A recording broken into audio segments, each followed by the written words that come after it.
So good morning students. Today we are just going to start a new topic named magnetic materials or simply magnetism. Now in the previous topic already we had learned magnetic effect of electric current as well as what? Oscillation.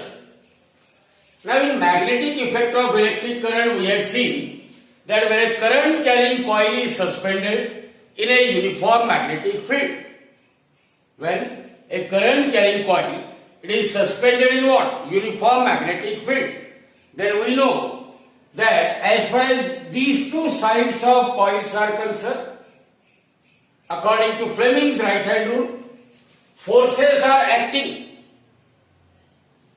And what is that amount of force acting on each of them?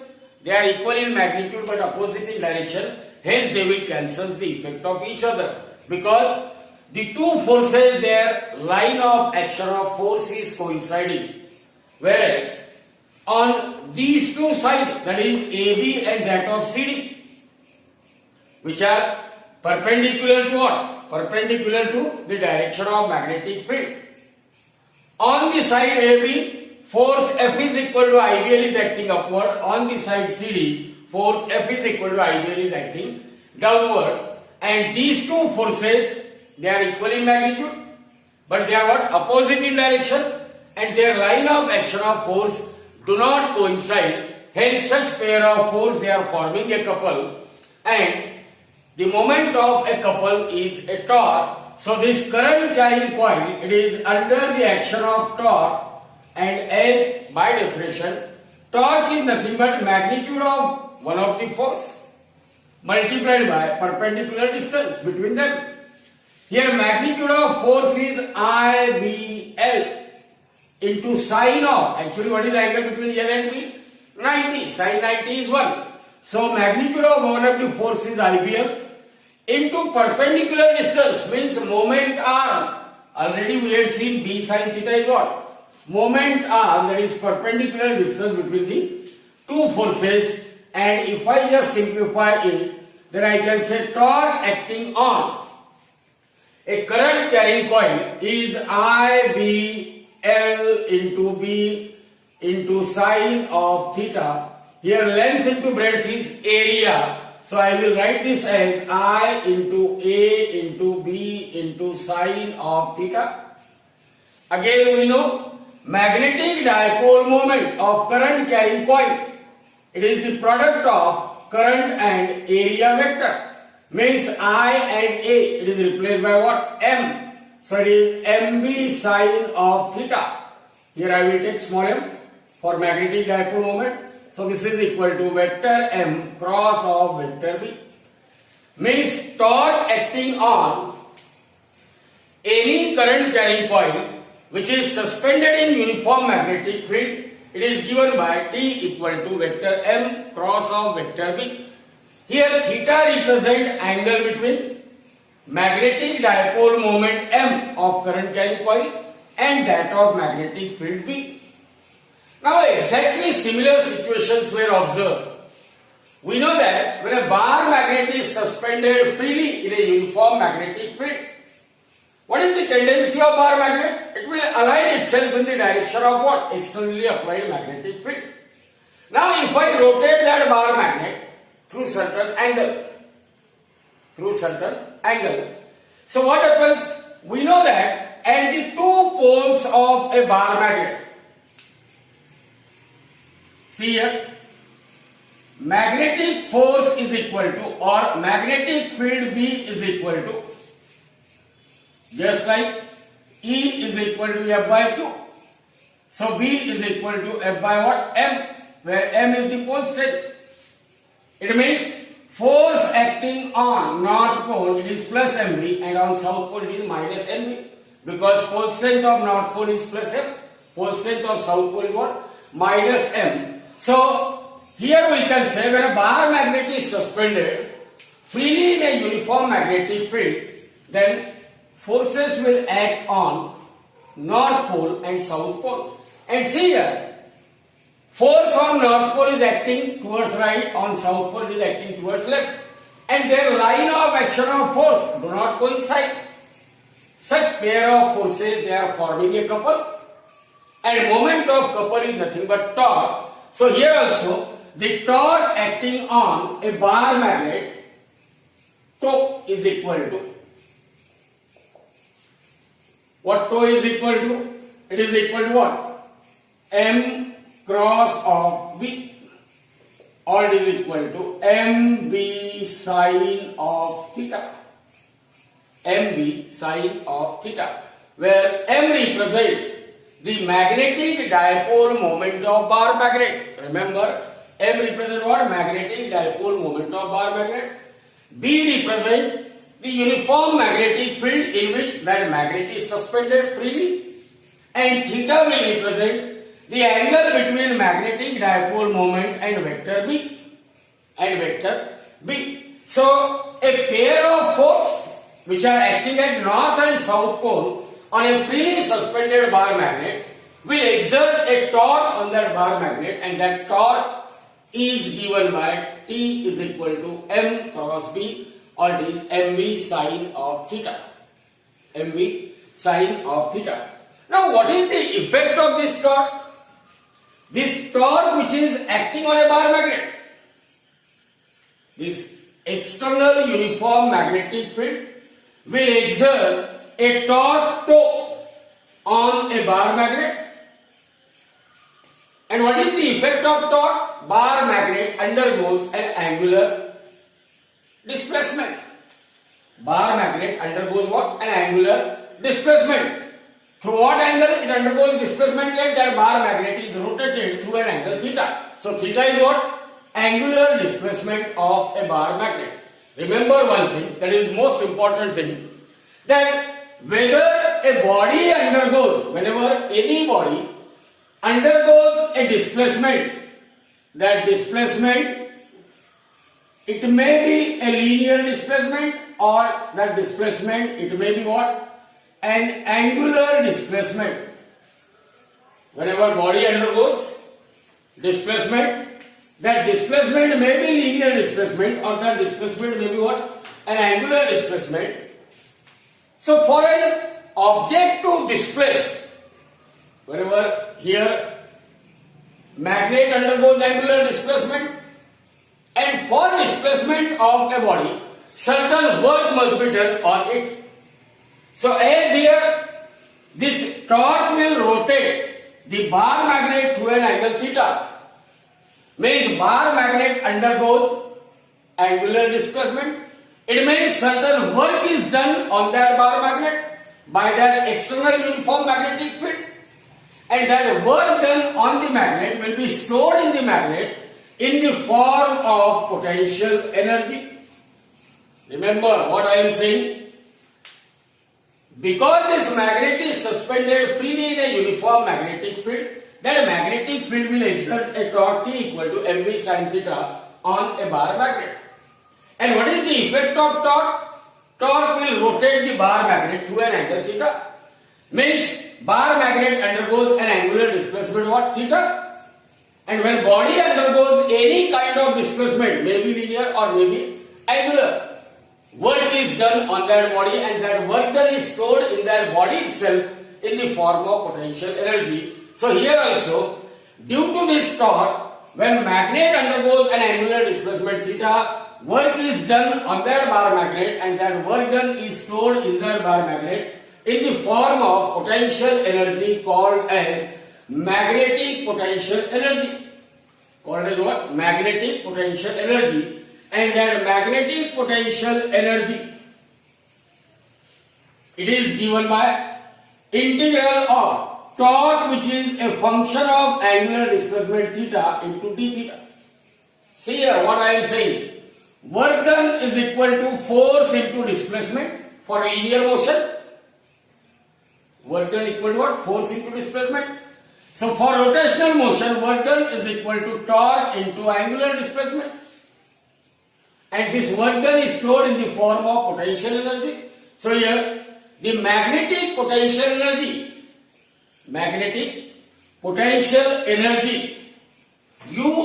Um is equal to integral of torque into angular displacement torque is a function of theta. And what is that torque is a function of theta? Integral of mb sine of theta into d theta. Limit is from what? 0 to theta. 0 to theta. M and B, they are constant, take it outside.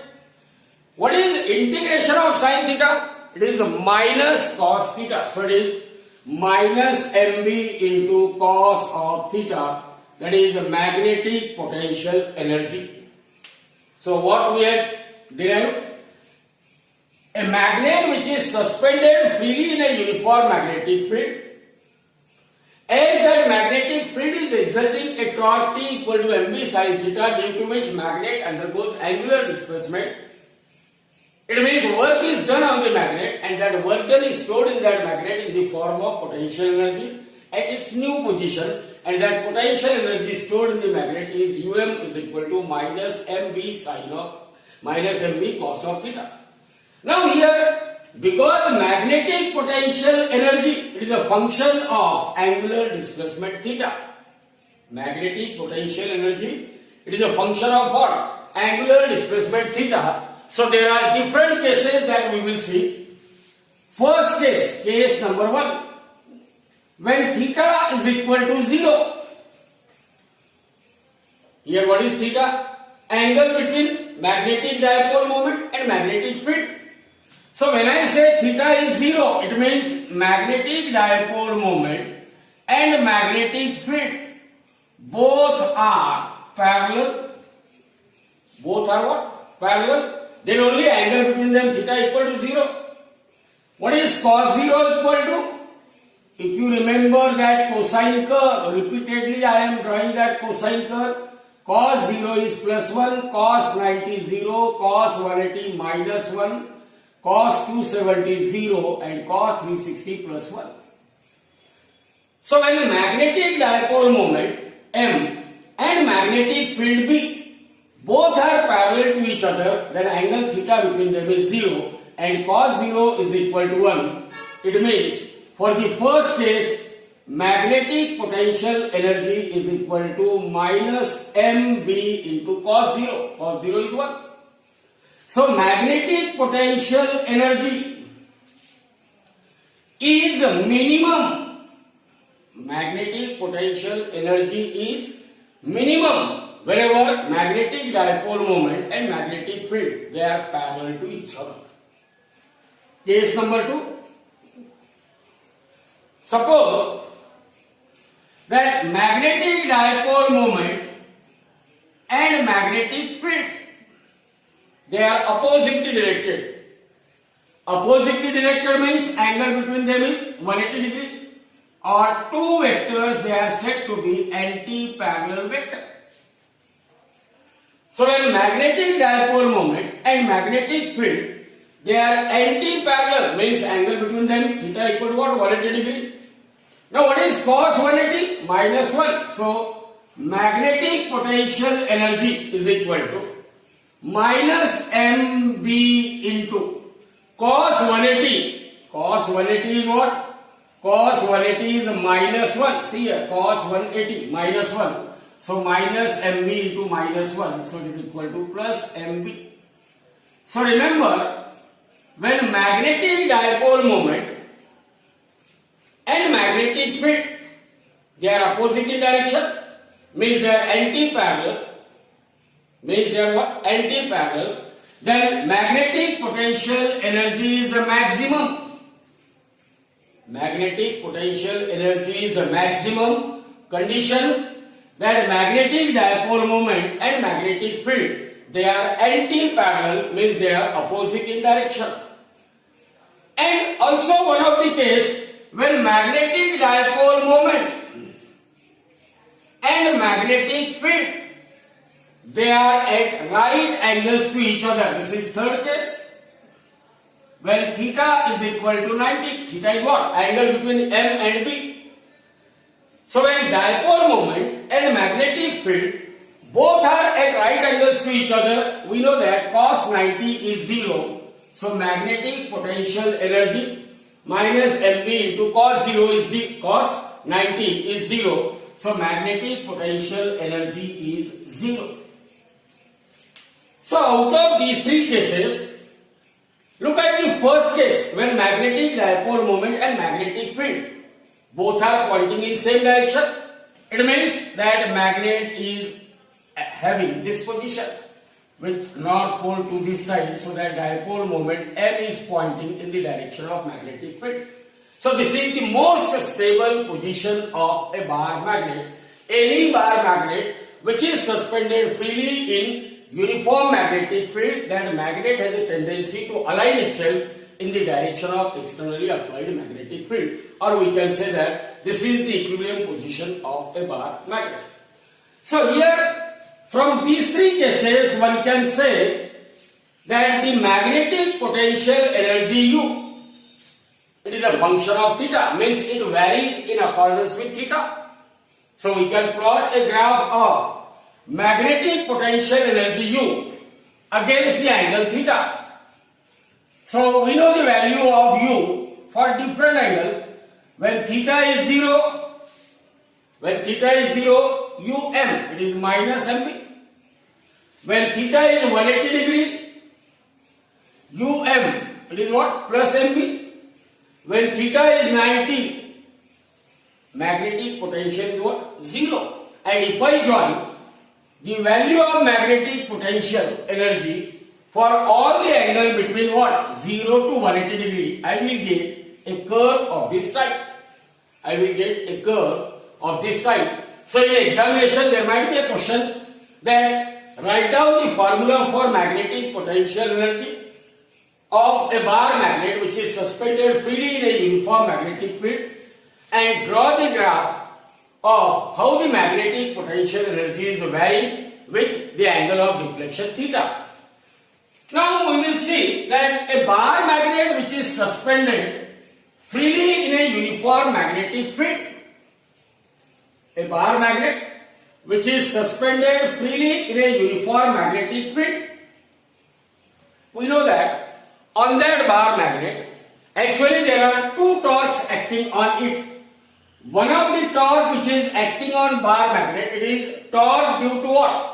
That external uniform magnetic field, and that torque T is equal to I into alpha, or I into d2 theta divided by dt square. See what I am saying? A bar magnet is suspended freely in a uniform magnetic field. We know that at the two poles of bar magnet, forces are acting in opposite direction. Their line of action of force do not coincide. They are forming a couple. And moment of couple is torque, and that torque will rotate the bar magnet through an angle theta. So that torque which is acting on bar magnet, due to the magnetic field, it is known as a deflecting torque, and it is given as I alpha. Here I represent, what is I? I is the moment of inertia of bar magnet. Moment of inertia of bar magnet. Now already you had studied that moment of inertia of bar magnet. How is the shape of bar magnet? Length, breadth and height. So only length and breadth is taken into account. So I is equal to, if M is the mass of bar magnet, L and B are the length and breadth of bar magnet, then moment of inertia of bar magnet, I must be equal to M in bracket L square plus B square divided by 12. And as far as this alpha is concerned, alpha is angular acceleration of bar magnet. Angular acceleration means rate of change of angular velocity. Omega is angular velocity. But omega, that is angular velocity, is what? Rate of change of angular displacement. So put omega equal to d theta by dt. So alpha becomes equal to d dt of d theta by dt, and that is equal to d2 theta by dt square. So one of the torque which is acting on bar magnet due to the magnetic field is T equal to I into alpha, or T tau is equal to I into d2 theta divided by dt square. d2 theta divided by what? dt square. Now see here, this bar magnet is under the action of two torques. One of the torque, it is due to external magnetic field.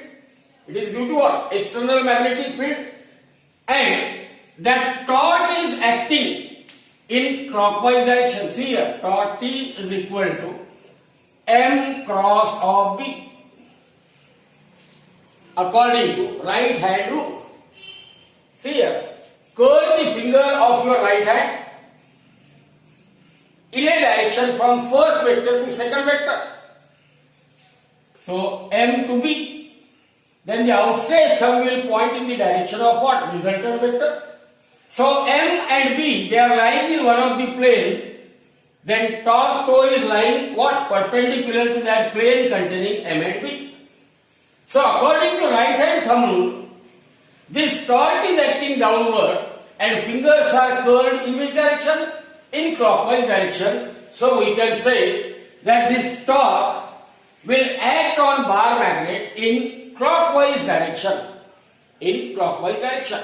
But we know that this bar magnet is suspended with the help of suspension fiber, inextensible suspension fiber. And what is the tendency of inextensible suspension fiber? It will try to regain, because due to the rotation of bar magnet, that fiber gets twisted, and because it is highly elastic, it will try to regain its original shape, and that is possible only when it will exert a restoring torque on a bar magnet. In other words, we can say, if I just try to rotate the bar magnet through a small angle d theta in anti-clockwise direction, already that magnet is under the action of what? Clockwise torque. So that fiber will exert a restoring torque on a bar magnet, and that restoring torque is given by minus of mb sine of theta. Actually, this is minus of vector m cross of vector b. Negative sign here used because this is a restoring torque. This is what? A restoring torque. See here, when magnet has given a small angular displacement, means theta is very small. Theta is small, and in case when theta is less than 10 degree, then we know that sine theta, it can be replaced by what? Theta. Sine theta can be replaced by theta. So the torque acting on bar magnet, restoring torque acting on bar magnet, minus mb into theta. So a bar magnet is under the action of two torque. One of the torque is a deflecting torque, and it will act in what? Clockwise direction. While another torque, which is exerted by suspension fiber, it is restoring torque, and it will act in what? Anti-clockwise direction. Remember that bar magnet is said to be in equilibrium when the deflecting torque and restoring torque, they are same. So deflecting torque, what is deflecting torque? I into d2 theta by dt square, and that is equal to, deflecting torque is equal to what? Restoring torque minus mb into theta, or d2 theta by dt square, d2 theta by dt square is equal to, d2 theta by dt square is equal to minus of mb divided by I into theta. What is the term on left hand side? d2 theta by dt square, which is angular acceleration. The term inside the bracket, that is magnetic dipole moment, magnetic field, and moment of inertia of given bar magnet, they are all constant. It means this angular acceleration of a bar magnet is directly proportional to angular displacement, and negative sign indicates that angular acceleration and angular displacement, they are oppositely directed. It means that bar magnet is performing angular simple harmonic motion. Angular simple harmonic motion. So by analogy, now this is the equation for rotational motion of bar magnet. And what is the formula for linear system? The differential equation for linear simple harmonic motion is d2x by dt square is equal to minus omega square into x. Minus omega square into x. Now by analogy, what you can say? The role played by omega square in linear motion is same as that of role played by what? mb by I in rotational motion, or in other words we can say omega square is equal to mb divided by I, or omega, that is angular frequency, omega is equal to under root of mb divided by I. Now the time period t is equal to 2 pi divided by omega. Time period of a bar magnet to complete one oscillation, it is 2 pi divided by omega. It means it is 2 pi. Now divided by mb by I, mb upon I. It means that time period t is equal to 2 pi under root of I divided by what? mb. 2 pi under root of I divided by mb. So this is all about the preliminary information regarding the torque acting on magnetic dipole in uniform magnetic field. Now again here we will see that how that current carrying coil it behaves like a magnetic dipole. Current carrying coil it behaves like a magnetic dipole. So just see here, suppose we are having a current carrying conductor.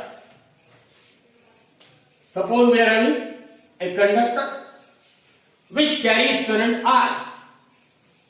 Then this current carrying conductor produces magnetic field to its surrounding.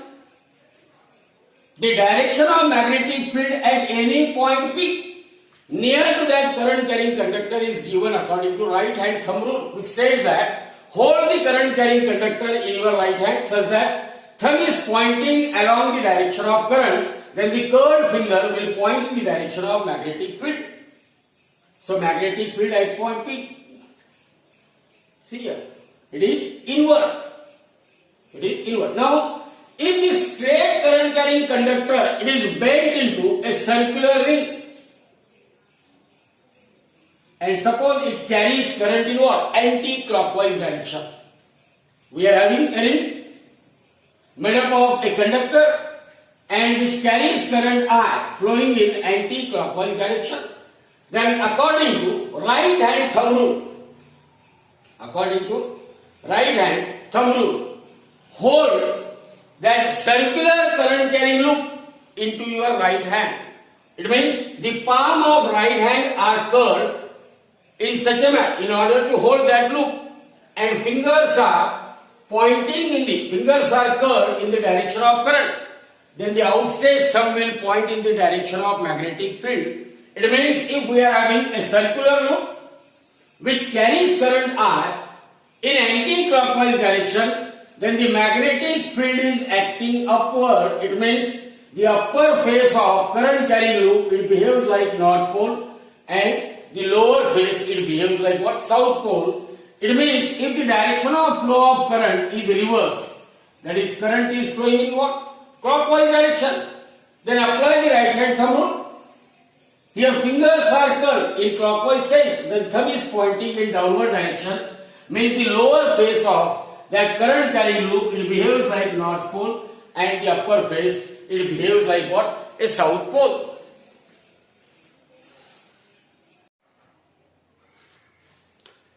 So let us discuss origin of magnetism in material. We know that out of so many substances which were found on our planet Earth, only there are few substances which will exhibit or which shows the property of magnetism. So there might be a question even in your mind, why only those substances they will show the property of magnetism? What is the origin of magnetism? As far as the material of those substances is concerned, see here, suppose we are having some substance which exhibits the magnetic property, means it behaves like a magnet. It means it has two poles, north pole and south pole. I want to know what is the origin or why this substance will exhibit the property of magnetism. So I will just break it into two parts. Every piece, again, it exhibits the property of magnetism. So I will go on breaking that substance into smaller and smaller piece. Every piece will shows the property of magnetism, and at last I will get the minute particle, which we call it as an atom. So that atom will also exhibits, or atom will also shows the property of magnetism. Then what is inside the atom? Because we are in search of what is the origin of magnetism. So in an atom there is a negatively charged particle called electron, which is revolving round the positively charged nucleus. As far as this electron is concerned, this electron possesses two types of motion. Its orbital motion round the nucleus. Electron can perform orbital motion round the nucleus, maybe in clockwise direction, maybe in anti-clockwise direction. At the same time, this electron can spin about its own axis. Means electron has two types of motion around the nucleus. Either it has orbital as well as what? It has a spin motion. And these two motion, orbital motion of an electron and spin motion of an electron, both these motions, they will contribute in the magnetic moment of an atom. Magnetic moment of an atom. So the net magnetic moment of an atom, it is a vector sum of orbital magnetic moment and spin magnetic moment. So the magnetic moment possessed by an electron due to its orbital motion is called orbital magnetic moment, and the magnetic moment possessed by an electron due to its spinning motion is called spin magnetic moment. And both these magnetic moment, they will contribute in the magnetic moment of an atom.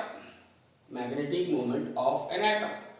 So first we will discuss orbital magnetic moment. Magnetic moment of electron revolving around the nucleus of an atom. So first we will see what is orbital magnetic moment of an electron. For that purpose, see here, as far as electron is concerned, when I say that electron is revolving round the nucleus, this electron, it is revolving around the nucleus, say in clockwise, in anti-clockwise direction. When charged particle is revolving in anti-clockwise direction, it means current is set up in what? Clockwise direction. Current is set up in clockwise direction. So the orbital motion of electron round the nucleus is equivalent to current carrying circular loop. Remember, because this is an atom, size of atom is very, very small. So what we can conclude? That orbital motion of electron round the nucleus is equivalent to a circular tiny current carrying loop, and the magnetic moment of circular current carrying loop is always equal to product of current in that circular loop multiplied by the area of that circular loop. And remember here, both magnetic dipole moment and area vector, both are perpendicular to the circular loop. M as well as A, both are pointing what? In the same direction. So M is equal to I into A. And this magnetic moment, we call it as orbital magnetic moment. Orbital magnetic moment, because it is the magnetic moment possessed by an electron or an atom due to the orbital motion of an electron. Due to the orbital motion of an electron. But we know that along with the orbital motion, electron has spin motion also. So, due to the spin motion, electron will contribute to the total magnetic moment of an atom. So, the net magnetic moment of an atom, it is the vector sum of orbital magnetic moment and that of what? Spin magnetic moment. Orbital magnetic moment and spin magnetic moment. Now consider the simplest model of an atom in which only one electron is revolving round the nucleus with linear velocity v. V is the linear velocity with which this electron is revolving round the positively charged nucleus, and let r is the radius of circular orbit. R is the radius of what? Circular orbit.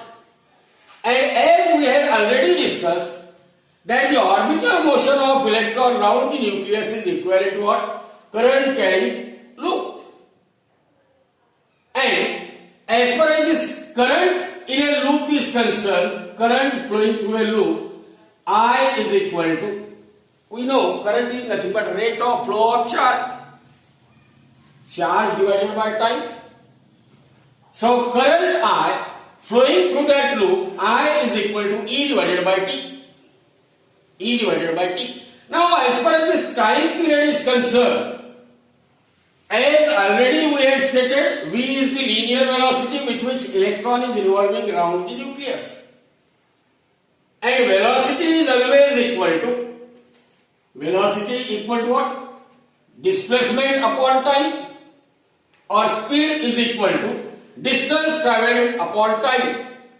Now, in a time interval capital T, which is the time taken by electron to complete one revolution, what is the distance covered by electron? It is circumference of circle of radius r.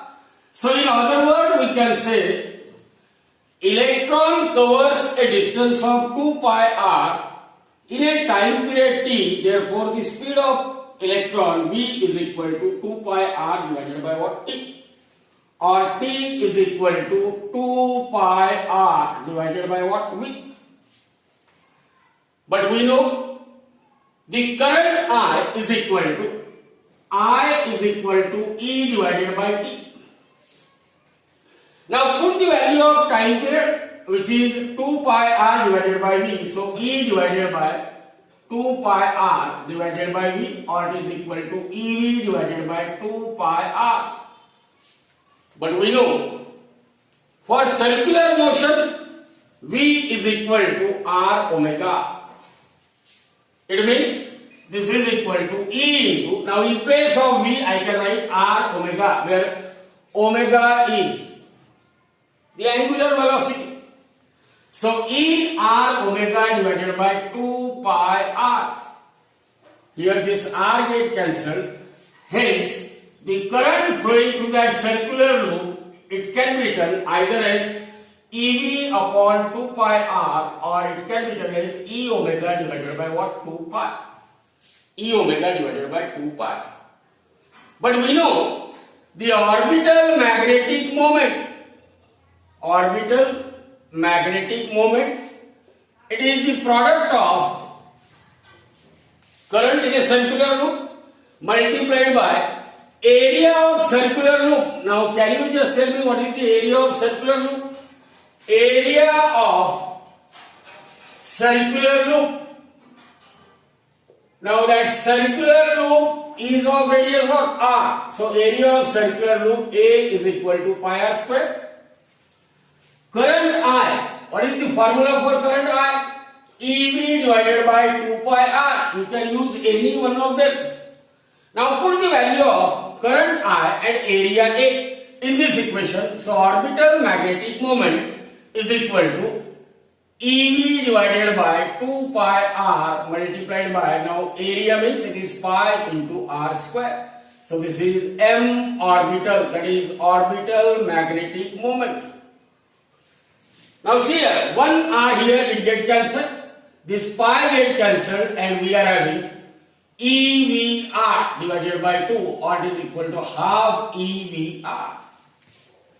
So the orbital magnetic moment m orbital equal to 1 by 2 E into V into R. Remember, the orbital angular momentum of an electron, in general, it is equal to mass of electron into linear velocity with which that electron is revolving into what? The radius of that circular orbit in which that electron is revolving. So the orbital angular momentum of an electron L is equal to MEV into what? R. Now as far as this orbital magnetic moment is concerned, I will modify that expression. M orbital is equal to, now let us multiply and divide it by mass of electron. So it is half of Me divided by Me into what? EVR. And as far as Me into VR is concerned, mass of electron into velocity into radius, it is replaced by what? Orbital angular momentum.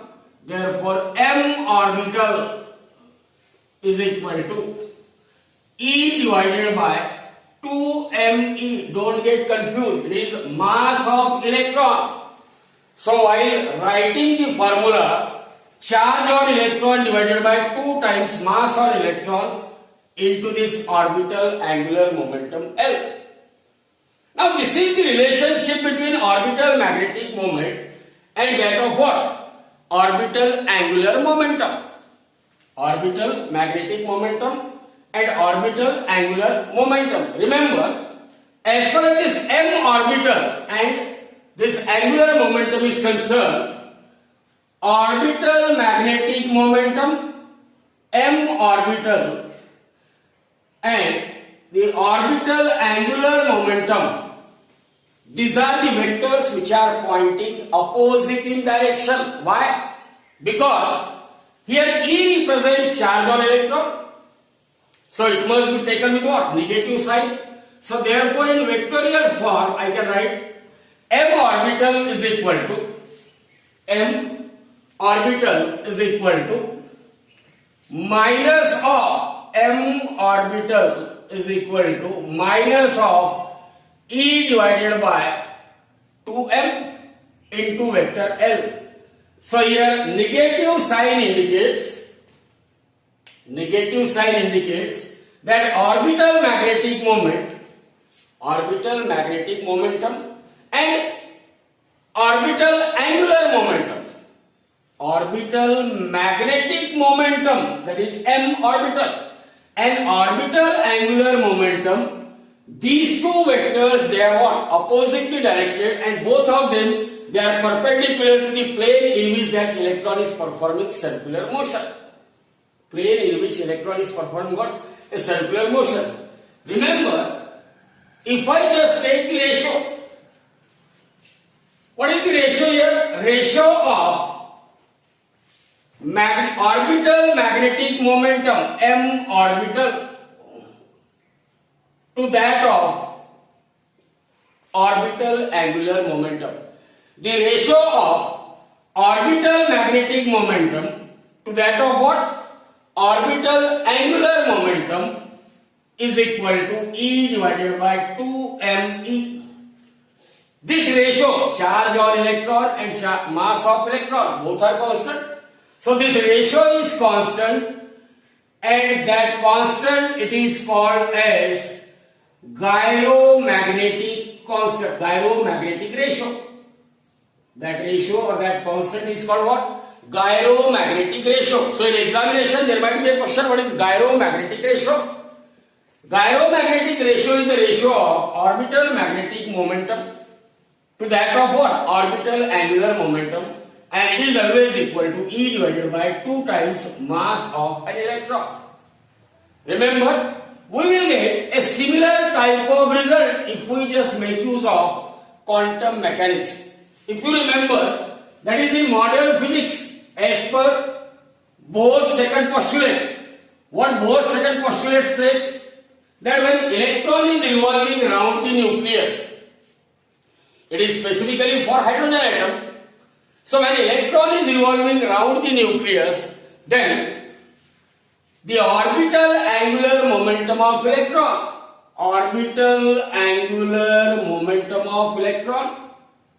is always equal to integral multiple of h upon 2 pi. Here n represent principal quantum number, h represent Planck's quantum number, Planck's constant, and 2 pi is a constant. So, as far as this result is concerned, this result we had obtained from classical theory. From quantum theory also, according to Bohr's second postulate, what is the statement of Bohr's second postulate? That the orbital angular momentum of electron is always equal to integral multiple of h upon 2 pi. That is mvr equal to nh upon 2 pi. nh upon what? 2 pi. Now let us put this value here in this equation. Then the orbital magnetic moment is equal to E divided by 2m. Now in place of L, what I can write? N into h divided by what? 2 pi.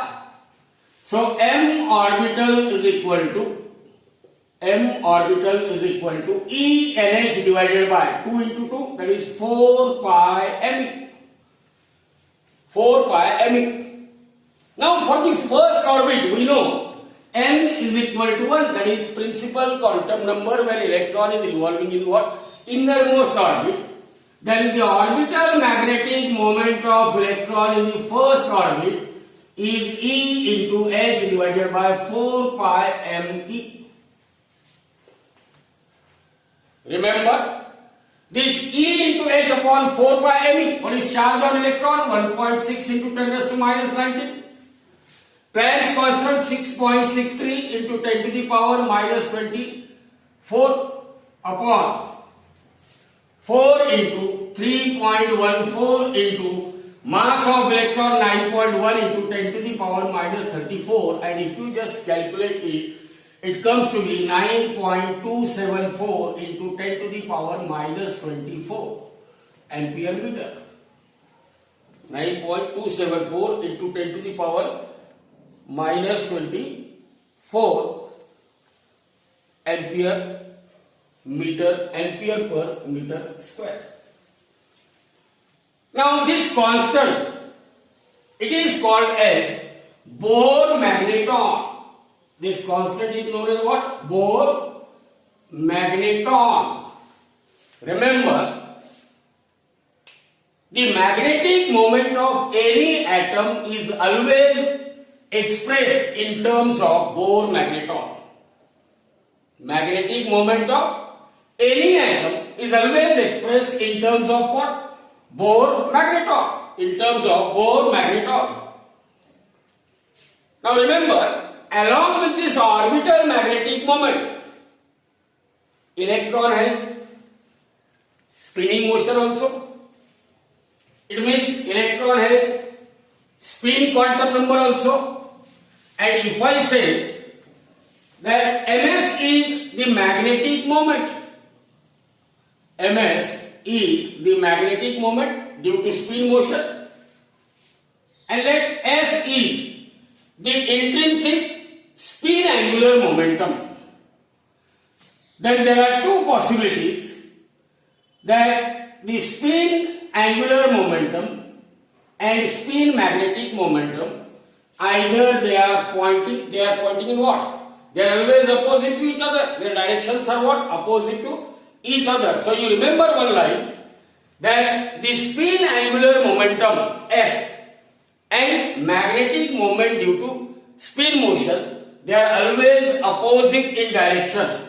And according to Pauli's exclusion principle, we know that electron in any atom, the state of electron in an atom, it is defined with the help of either a principal quantum number or orbital angular quantum number or magnetic dipole moment due to what? Orbital motion. No two electrons in an atom can have the same state of quantum number decided by n, L and that of ml. So in short, you remember, if you are having an atom whose outermost orbit consists of odd number of electrons, those atoms whose outermost orbit consists of what? Odd number of electrons. For example, as an example, I will consider an example of chlorine. What is chlorine is having how many electrons? 17 electrons. 1s2, 2s2, 2p6, 3s2 and then 3p5. So 3s2, 3p5. So 3p5 means here, see here, electrons are having, we are having one unpaired electron. So those atoms who were having odd number of electrons in the outermost orbit, they will contribute or they will produce non-zero, or the atom, those atoms will always have non-zero magnetic moment. Non-zero magnetic moment. So in short, you remember only one sentence, that the orbital and spin motion of electron is responsible for origin of magnetism. Orbital motion will contribute, spin motion will contribute, magnetic moment due to orbital motion is m orbital, magnetic moment due to spin motion is what? M spin, and the net magnetic moment of atom, it is the vector sum of magnetic moment due to orbital motion, magnetic moment due to spin motion. So this is all about the origin of magnetism in a material. In board examination, hardly there might be a question on this mathematical part, that is what is gyromagnetic ratio, or find out the expression for orbital magnetic moment of an electron in one particular material. So this is all about your first period.